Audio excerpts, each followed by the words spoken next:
So without further ado, I'm going to introduce Barry Kaplan, who's EVP of U.S. Operations for Wearable Devices. He is here to talk about what is missing in XR today from a commerce perspective. We will not be holding a Q&A, but he will be available in his booth for the tomorrow and Friday at the Mudra booth. So, Barry, take it away.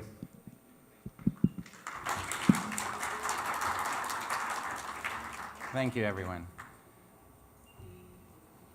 Right. What you're seeing right now, feeling, hearing, it's all an illusion. About 1% of what I'm saying to you is being accessed by your brain. The remainder is just being filled in. Professor Anil Seth is a professor of cognitive and computational neurology. He says that our brain acts as a kind of prediction machine.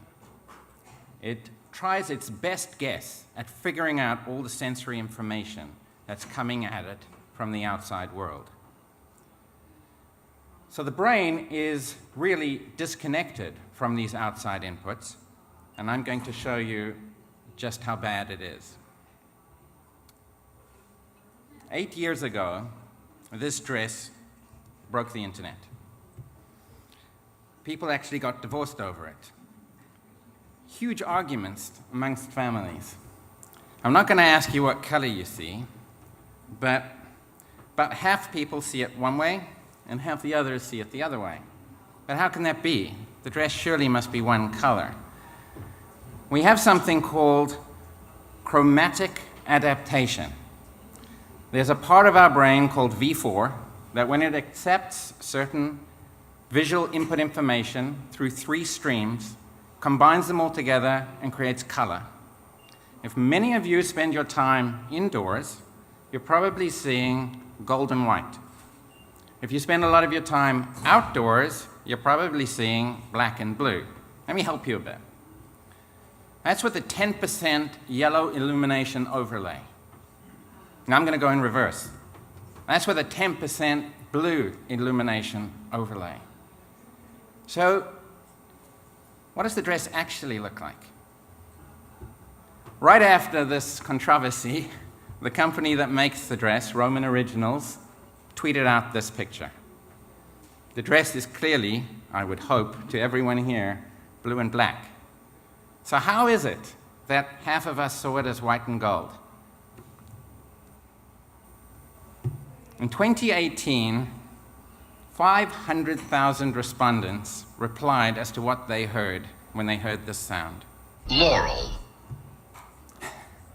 I'm going to ask, if I may, in the next audio file, how many of you heard this sound? Harry. Show of hands? In the first audio output example. Show of hands, how many heard this? Laurel. Laurel. Amazing. 53% of survey respondents heard Laurel. 47% of survey respondents heard Yanni. What's going on? It's the very same audio file. But if you have sensitivities to low frequencies, you'll hear Yanni. High frequencies, Laurel. Okay, 2 down, 1 to go. What about the rest of our body? Can we be fooled into thinking that something that's not part of our body is part of our body? The body ownership illusion should illustrate this quite well for you.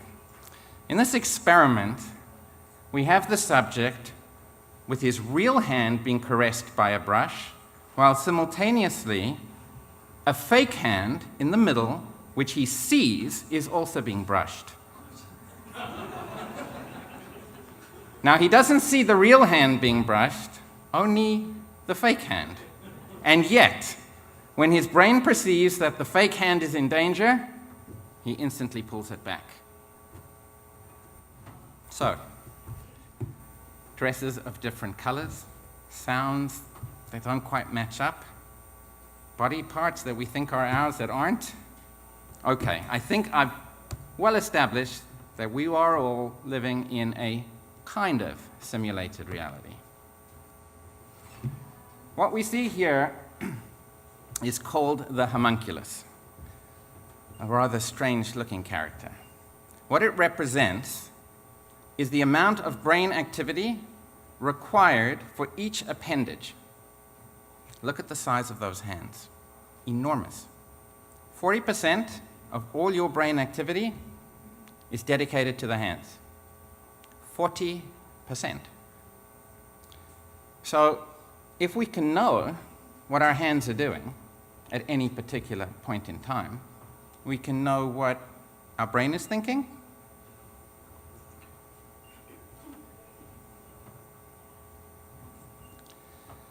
So how is our hand connected to the brain? What you see here is a squishy blue stress ball. If you were to grab it with your hands, your fingers would cover its amorphous structure, you'd push with some pressure, and it would squish. If you tried that with an iron ball, the same effect would not occur. But your brain knows that. Your brain knows how much pressure you exerted on the squishy ball and how much pressure you exerted on the solid ball. So maybe we can try and figure out and give the brain what it wants from us in terms of input. Let's discuss the classic controller problem. This gaming controller, when you're grabbing it, doesn't feel the pressure of your fingers and doesn't know how your hands have formed around the controller itself. It doesn't act in a very intuitive and natural way when playing a game. So I'm going to switch gears a bit, keep all of that sensory information at the front of your mind while I discuss a different type of technology. When I was 7 years old, I was promised flying cars. I still don't have flying cars.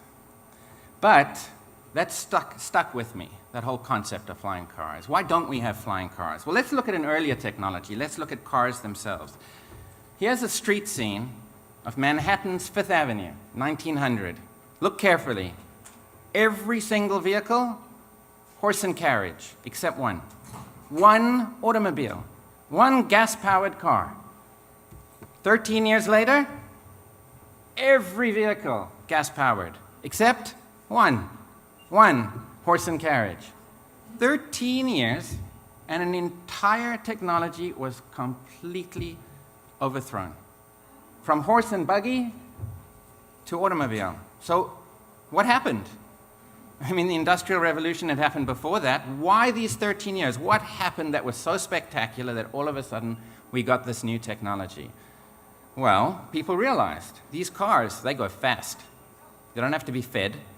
They go great distances. Oh, wait, people are paving the roads? That's great too.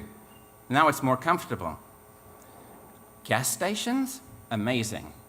So when you have the infrastructure in place and the technology is easier to use, you'll have mass adoption. So where are my flying cars? I've been waiting at least 75 years. That's a real picture. That car is from 75 years ago. In fact, 2023 marks the 75th anniversary of the Convair Model 118. They actually made 2 of these. But you don't see them flying around. Why not? Why in 75 years have we not solved the flying car problem?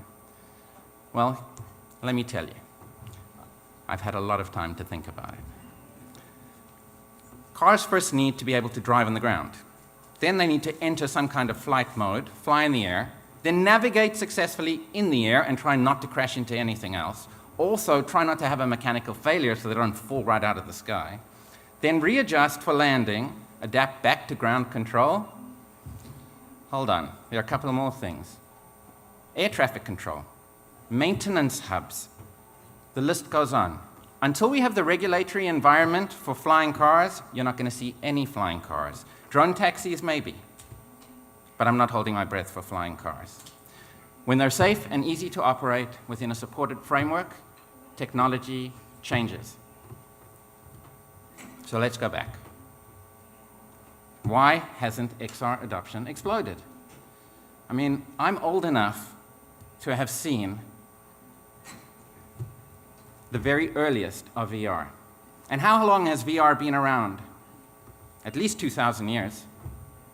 Plato considered shadows on a wall as our view of a perception of reality. We don't actually see what's going on, we just see a shadow of what's going on. Jump forward a few thousand years, and you have Descartes with cogito ergo sum. I think, therefore I am. What can I know about my surroundings? Not much. And even that statement is not entirely accurate. And then, 28 years ago, they teased me. They gave me Nintendo's Virtual Boy. So where's XR? That was 28 years ago. What happened? Has it changed that much? Look at that image. The headset's the same. We're still tethered. What we need is to rethink the XR interface. Stop focusing on the user's device, focus on the experience. What does the user want to do? The user wants to interface with his or her spatial environment in the most natural way possible. So face computers should prioritize the user. Many people are afraid, very fearful, to put this device on their face and exclude themselves from the outside world. So how do we close this human input-output gap? I mentioned earlier that what we take in is orders of magnitude more than what we output. What we see around us, according to neuroscientists, only 1% of it is acted on by the brain. So how do we output? Well, first we think about something, then a neural signal fires, then some muscles move in our body, then we interact with some input device, and then a command is executed. But what if we could go from intent to command instantaneously? Why do we need all of that movement? Why can't we go directly from the brain to the input interface? Now let's consider the interfaces. PCs, I lean forward. Smartphones, I might lean back, I might sit in a chair. Goggles, I might sit a different way. Voice input, I don't need to sit in any specific way at all. So let's consider how a person needs to behave in a spatial environment. We need to modify the GUI. You can't just take a desktop GUI and throw it up on a virtual reality screen. Extended reality needs a new mindset. We have to be able to give people big graphics, easily differentiated, allowing for relaxed motions. And in the context of Fitts' law, low difficulty. It should be easy to do.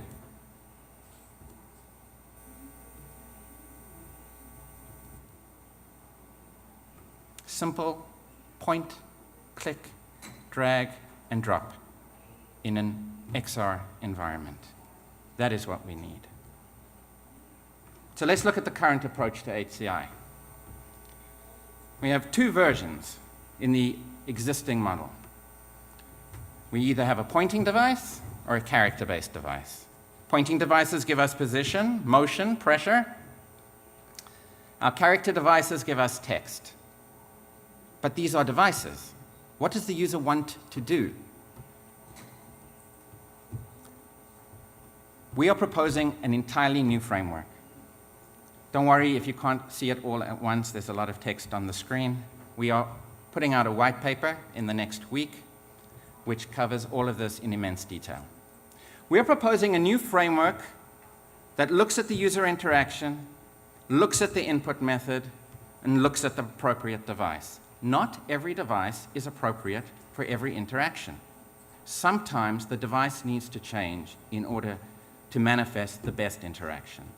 And so we propose 4 parameters: handheld versus hands-free, hands-on versus touchless, big versus small movements, and the time it takes for the user to interact with the device. This gives us 6 product categories: HCI, level 0, all the way through level 5, providing for level 1, 0, 1, and 2 for touch and muscle-based interactions, and levels 3, 4, and 5 for intent and neural-centered commands.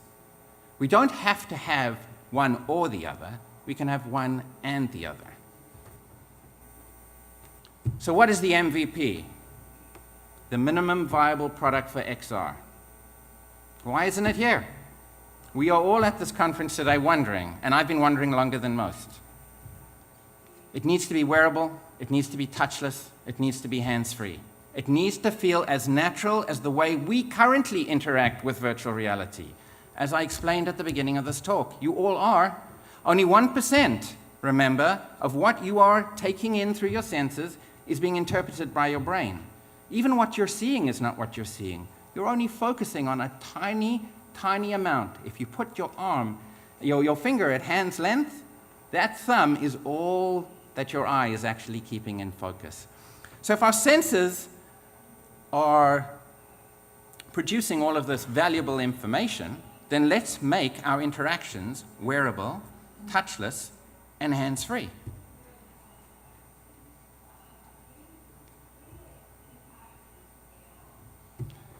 The functionality when moving to an XR environment needs to move across as well.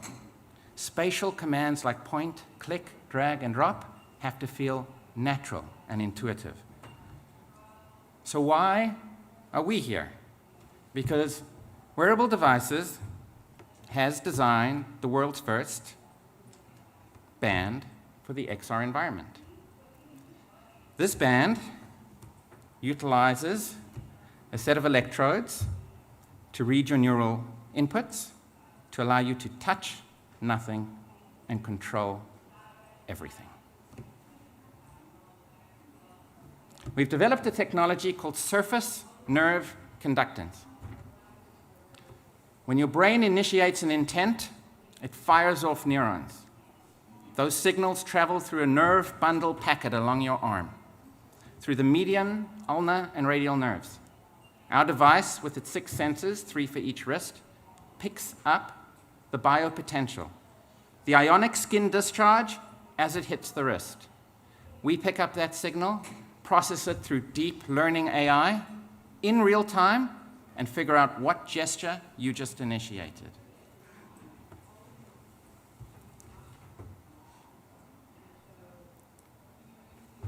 The best form factor is a wrist form factor. Why do I say that? We started, if you recall, where I mentioned the homunculus.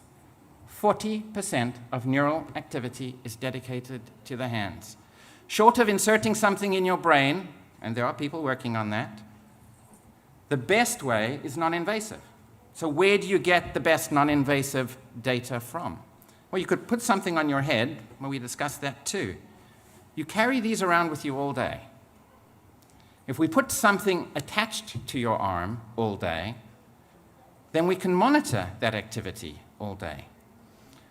So we have created a wrist form factor with a 3 SNC sensor array, a LiPo battery, Bluetooth LE, 6 degrees of freedom, and an ability to connect to any wrist-worn wearable. Shown here is the Apple Watch, but it could likely be any other wrist-worn wearable. Over the last few years, we have met with hundreds of companies, got insights from thousands of users, and believe that we have what it takes to solve the XR interface problem. In an industrial sense, pressure sensitivity has hundreds of use cases.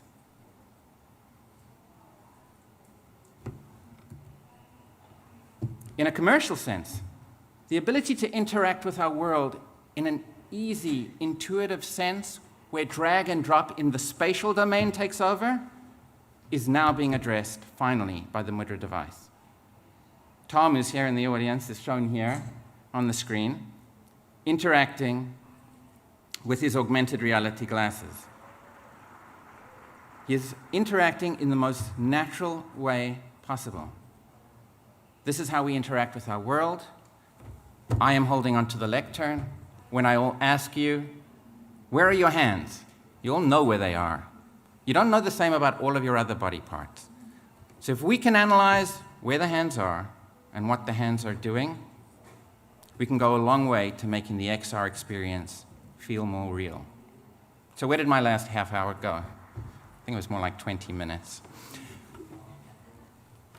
So in conclusion, We are all currently living in a virtual reality. The reason we don't notice it so much is because the brain does an unbelievable job of covering over the 99% that we're not analyzing.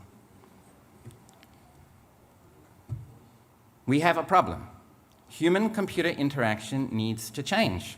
You can't add an additional dimension of interaction and not change that interaction. We're allowing people now to see the world with overlays. So let's give them the device that will enable them to interact with those overlays. Let's give them a device that will enable them to do point, click, drag, and drop as naturally as they do it in a 2D world. MudraBand for XR provides an immersive, extended reality experience. We are here at the show, exhibiting in the Hall of Major Sponsors. I'd love to see you all, so please drop by. I hope this has been an informative presentation. Thank you for your time.